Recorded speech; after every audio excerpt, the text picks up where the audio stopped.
March 7th. A week has passed since the last time I wrote. I didn't really know quite what to say today. They're talking about infection. People are getting ill all around the world. They die easily. They are sacrificing animals. Europe is in quarantine and nobody knows what to do. There have already been some confirmed cases on the east coast of the USA. The Prime Minister says that there is nothing to be worried about, but nobody believes him, obviously. I forbade my wife from leaving the house. I will take care of everything. March the 10th. We had a meeting in the head office. One of the Mounties? Not mountains? One of the Mounties supervisor has come to visit us and given us some advice, plus information. It seems like it is rabies epidemic, but the virus has mutated, he says, and like during any other epidemic, we need to take special precaution when dealing with wild animals. In some cases, the deaths and mutations, like other problems in the forest, have stemmed from them. If a human is attacked, he will present the same symptoms almost immediately. We must raise the alarm about any sighting of the mountain. Hello, Mr. Wolf Cat, whatever you look like. Looks like a fox, maybe, with another jaw comes out and there's a claw, whatever. The wave of violence has spread beyond Europe. They say that the hospitals weren't ready for something like this. But what does something like this mean? What are they talking about? About an innocent rabies epidemic? No, I don't believe them. But the lies go further. People on this side of the ocean say that everything is under control. They're talking about more than 300 people being affected. But I don't really know if that word means the dead or the infected. Like affected, what does it mean? Does it mean that they're dead or infected? Those bastard politicians, they keep lying. Today a plane crashed in the Gulf of Mexico. Nearly 150 people are missing. And is God considering doing anything? I'm not a religious person, but I know that any wild fox that I protect out there is stronger and fairer, I guess, than the God that they pray to. I need to go back to the forest. I need to go back to the forest. Go back to the place where I am. Go back to the place where I am, who I am, and where nothing worries me. March the 16th. Nobody walks the streets alone. Everyone goes with somebody else. We can chew the fear like wasted chewing gum that lasts forever. They broadcasted some images on TV. A man entered a bank and without saying anything attacked the workers and the customers. He didn't take a single cent. When he went out, the police shot him, but he kept walking towards them without fear. Too much blood on TV these days. I just love that this is the only response to that. Too much blood on TV these days. Wow. March 23rd. Shannon, my wife, is very nervous, but she doesn't want Lydia to know it. We keep her out of it. March the 25th. We've lost communication with the outside world. Yesterday I switched on the TV and they were broadcasting an emergency signal together with an irritating buzz. Also, those cowards in Ottawa are hiding. The radio isn't working either. We can't hear anything. Well, I lied. The local station is working, but they keep putting music on all day. They keep putting music on all day long.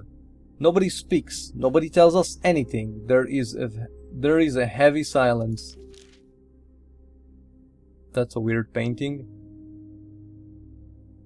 March the 26th. A dance of helicopters all morning. Shit.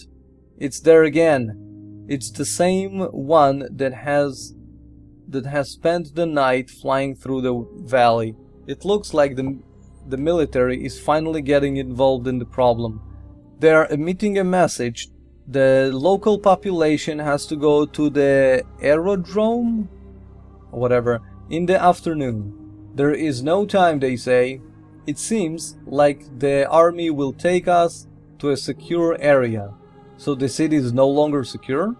A tiny town, isolated from everything and surrounded by a deep forest protected by mountains, is no longer secure? What the hell are those men talking about? I don't understand anything. Hope? How ironic. The city has become a place without hope. I must do something. My family is in danger.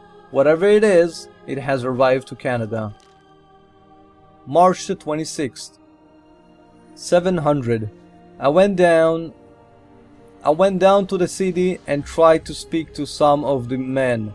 People running, gathering around and stepping on each other. There are hundreds of suitcases and memories on the side of the road. People pile up their cars by the road that leads to the Hope Aerodrome. I hope I still say that word. Get it? Hope? I see it said. Never mind.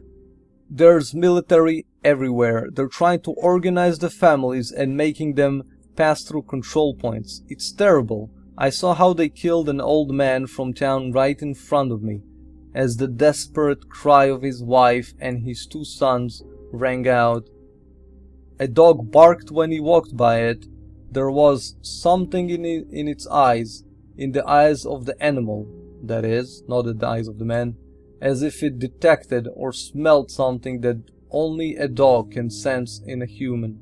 They undress him. He had a chest injury which he tried to hide with all his strength. A gunshot to the head, and his life ended. What should I do? Should I follow those in authority, believing in the words of those liars, or should I escape to the woods with my family and daughter? I don't know what to do. I don't know what is best for us. I need to go back. I need to take care of the problem. In my own way, I must find a solution to all this. To all of this, maybe? To all this, whatever. I'm not good at English, so, but all this doesn't sound right to me. I'm desperate. I need to breathe. I need air. My head, it's going to explode? April 20th.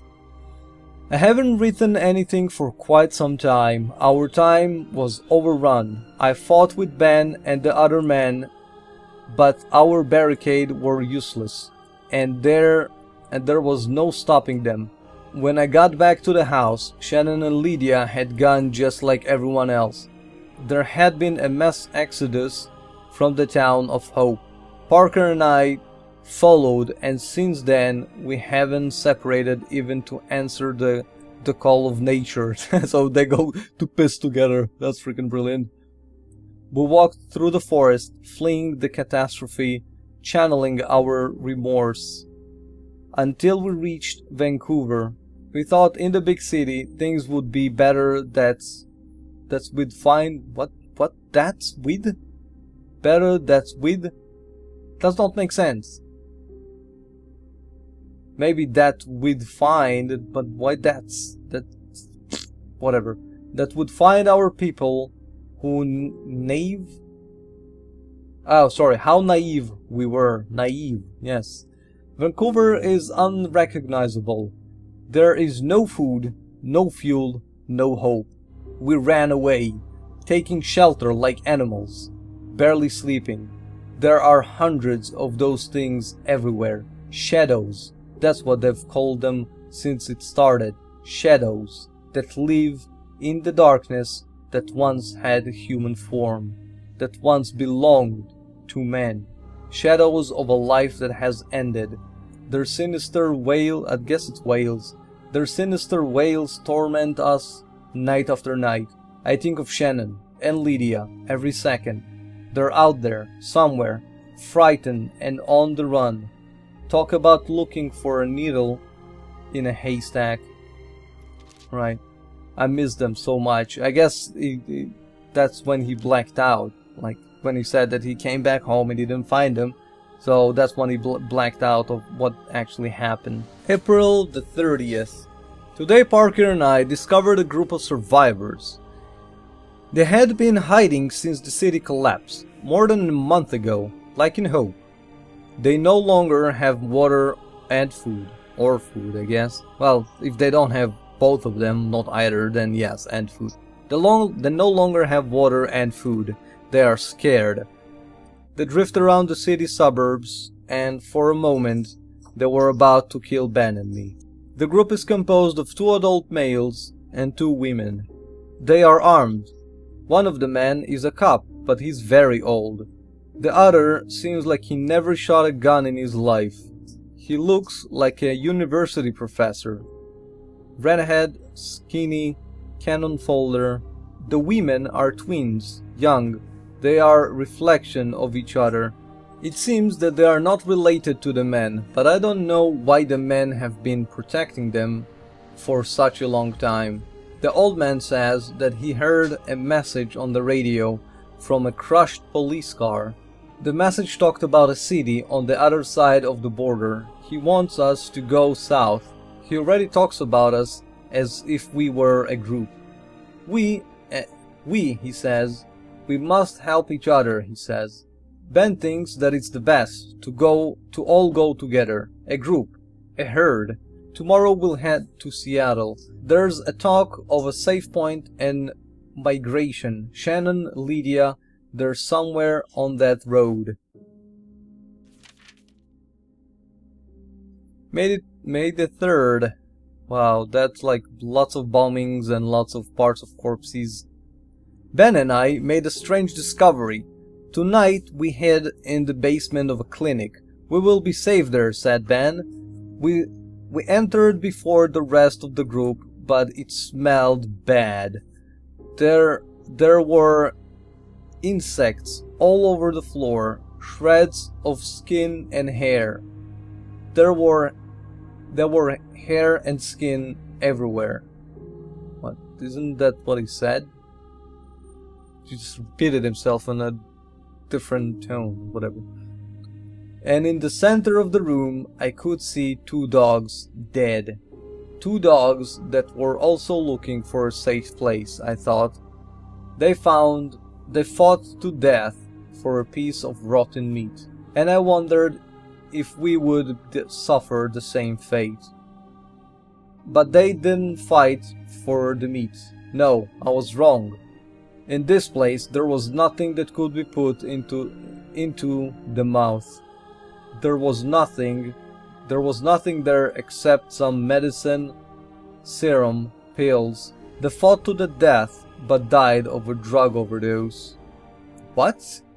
They fought to the death but died of a drug overdose. What? They died to become the first dog left with a useless ampule of morphine stuck between its fangs. Okay. May the 6th. How the hell do dogs know about morphine? That's weird. May the 6th. I found some press clipping in the house of an old woman who decided to take her own life. The woman craved a hobby at the height of the catastrophe. I think it occurred only recently because of the smell of the body. It appeared that they declared a war all over the world, living humans against shadows of the dead. The governments didn't skimp in order to fight against the disease. They used armies, firearms, hundreds of doctors. Each person defended himself in their own way. At the beginning of April, a nuclear power station in the Soviet Union exploded. I think it was called Chernobyl. It was abandoned to its fate. Atomic bombs were dropped in China, Korea, and also in the southeast of the United States, it seems. For a few days, the world became a gigantic fireball. I don't know what we were going to find in Seattle. On the road, you meet all types, but they're all heading to the same place. Safe haven, safe point, it's on the radio, they say. Well, that's where we're heading. May the 14th. Wait, was it? 6th, right. So it's like 8 days later. Surviving is not child's play, particularly when darkness falls. Nights repeat themselves and our travels never begin. We travel slowly, stealing fuel from abandoned cars. Sometimes we come across the shadows, other times we must confront them. You must shoot them in the head, that's all. This is the only advice that God gives us to survive his apocalypse of the dead that wake up and walk. But if it's true that they are not alive, why do they need to feed on us? Now, the nightmare doesn't end at sunrise. We woke up at dawn in an abandoned barn next to the survivor group from Seattle, together with Ben. The twins were not sleeping this time. No, instead they were screaming. They were screaming outside. The university professor was outside for his watch. The university professor had been attacked while he was watching over us. A bite on his arm. He was bleeding. We had to clean up the area. Later, the redhead guy, the damn university professor, bled to death in front of us and he stopped breathing. We all knew what was going to happen next. Every single one of us. I had to sacrifice him. Oh, a little girl. I think that's Lydia. May the 29th. I think I'm going crazy. 2 nights ago, when the group stopped to rest in a dive that we had secured, I heard a noise in the back room. It wasn't a normal noise, it was a children's voice, a little girl's voice. Nobody would believe this, but after experiencing what we've lived with the dead, I am sure that it was the voice of my daughter. I went into the back room and I could see her in the half light. Lydia was there. Her eyes were like torches, shining in the dark. She was dressed like before, like a princess. Somebody switched on the light and Lydia wasn't there anymore. The hallucination disappeared. It was Carla, one of the twins, who stole my daughter's voice and was dressed like her and called for me in the silence. I don't know what is going on. I can't trust my senses anymore. A black hole. June 7th. Lydia, Shannon, names that I can't forget. My head is diving into thousands of fragments. Little pieces of smashed crystals, ground sugar, interrupted words, a puzzle that I can't solve anymore. There is no future. These are the days without any tomorrows. July 1st. When I was younger, I could remember everything. Things that happened and that did not happen. Now, I have to look through these pages if I want to find my memory. We can see the city from far away, and everything we heard about it seems true. Seattle is a ghost city. You'll never find a place that's nice and peaceful, because there isn't any. It didn't exist before, and even less so now. You can't deceive yourself like this professor. You may think there is, but once you get there, when you're not looking, somebody'll sneak up and write "fuck you" right under your nose. Wow, that's sad. Oh, those are the last pages. Holy crap! July 4th, happy Independence Days! Yay! One of the girls died today. Young Carla. Well, it's not yay anymore. Young Carla died in an abandoned warehouse, and I no longer feel anything for her. I don't feel even a tiny bit. Grief is something that disappears with death. More than 4 months have already gone by since the start of this bloody disease that has destroyed our little world. Everything that we knew in the world is gone. 4 months that changed the rules of nature and human beings. Also, 4 months without my wife and daughter. It's hard to keep on going when 4 months seems like 4 years. Harder still to keep hope alive. Doing my best to find them in the only place they could be. Today, even the young people die. And the thing that still puzzles me the most is that some keep living, or whatever they call the condition they're in. We are survivors of a fading world. Well, sometimes I doubt and wonder, are we alive or are we also dead? 2 days have passed since we entered Seattle looking for our last chance. It's the 4th of July today, a special day for Americans. Independence Day, they say. The birthday of the nation. How stupid to think about births. No one will celebrate anything today.